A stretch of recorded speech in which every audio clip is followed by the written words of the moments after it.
welcome to another wonderful Math 130 Java programming lecture on video with yours truly, Professor Mimi Rasky. Today let's take a look at an example that we already did on another video lecture involving grades, A, B, C, D, and so on. And we saw there was a table that was telling us what that would be. So in this example 12 that we're doing, we're redoing example 9. So shall we go back to example 9 to just quickly go over what those specs were. So I'm just scrolling back here. I hope I didn't scroll too far.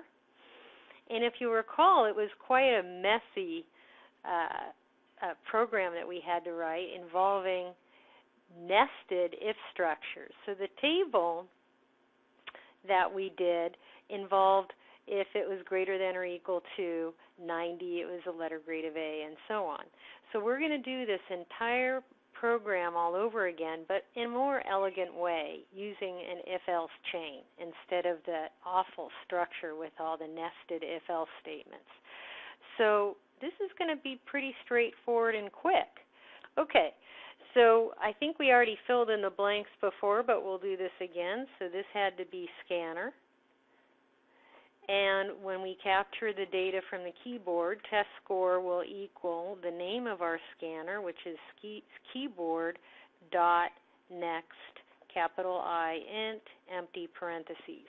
So now if we do this if-else chain, we start by checking the condition if test score is less than 60, we'll do a system.out.println if that's true, and we'll print out the grade of F. Else, if, and on the same line you'll put parentheses test score less than 70.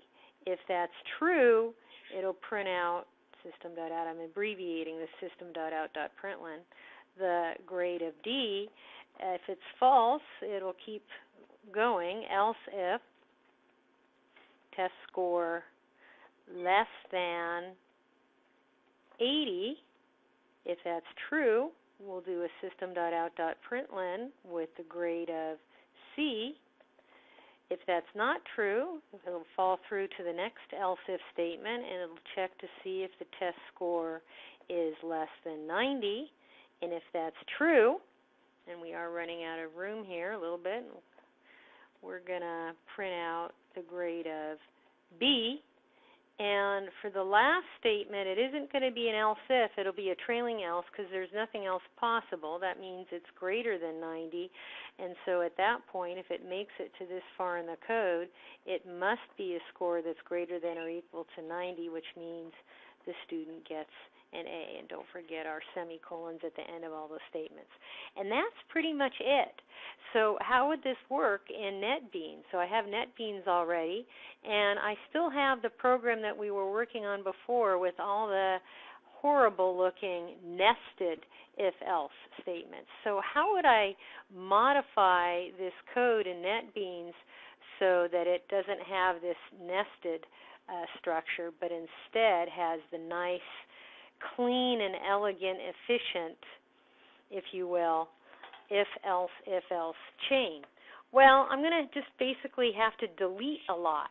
So what I would do here is I'd still have the beginning if statement check to see if the test score is less than 60, and we printed out that grade of F. Else if the test score less than 70, we would print out the grade of D, and then I come down here and I'm going to keep backspacing because the next thing we're going to do, is another else if. Notice how all these else ifs are lined up instead of kind of indenting in, indenting in, and indenting in. The nested if-else structure is required if you're going to have proper indentation style.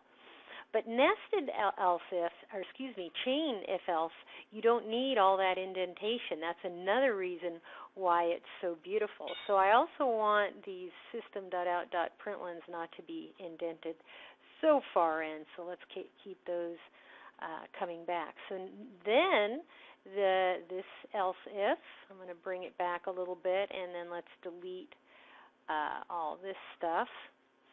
And we have another else if. Test score is less than 90, and this println statement doesn't have to be indented so far. And then the trailing else doesn't need to be indented so far. So we go like that, and we'll bring that println statement in. And you'll notice we've got all these curly braces that we don't need anymore.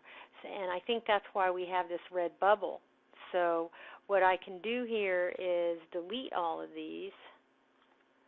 And we do need the last two curly braces. This one is going to end the main method, and this last curly brace, I'm just putting some comments here, is going to end the class. I don't think there's any more errors here. This looks good.